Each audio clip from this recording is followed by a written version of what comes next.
કે કોઈ પણ સમાજના યુવક કે યુવતી, આપણો બ્રાહ્મણ સમાજ નહીં, કોઈ પણ સમાજનો યુવક કે યુવતી જ્યારે કોઈ પણ દીકરી મોટી થાય અને ઘરેથી ભાગી જાય ત્યારે એના મા બાપને ઘણું વેઠવું પડે છે, ઘણી તકલીફો સહન કરવી પડે છે અને એના કારણે સમાજમાં મોઢું બતા જેવું કે રહેતું નથી.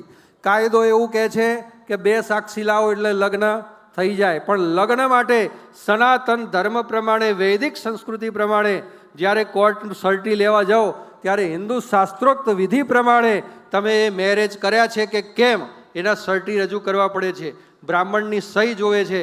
અને આજે એક મહત્વનો દરેક સમાજ માટે આપણે ઠરાવ કરીએ કે કોઈ પણ ભાગેલી દીકરી હોય અને ભાગેલું જોડું હોય એના કોઈ પણ બ્રાહ્મણોએ ક્યારે લગ્ન કરાવવા નહીં.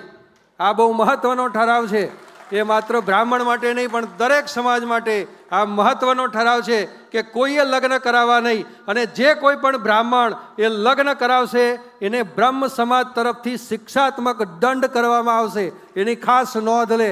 માટે આજ પછી કોઈ પણ લવ મેરેજ ભાગીને લગ્ન કરતા માટે આ ધર્મ સંસદની અંદર મોટામાં મોટો આ ઠરાવ પસાર કરવામાં આવે છે અને એનું અનુમોદન આપણે બધા કરીશું. બોલો, આ ઠરાવ મંજૂર છે? હા, તો આ પ્રમાણે બધા બ્રાહ્મણોને આપણે એલર્ટ કરી દેજો.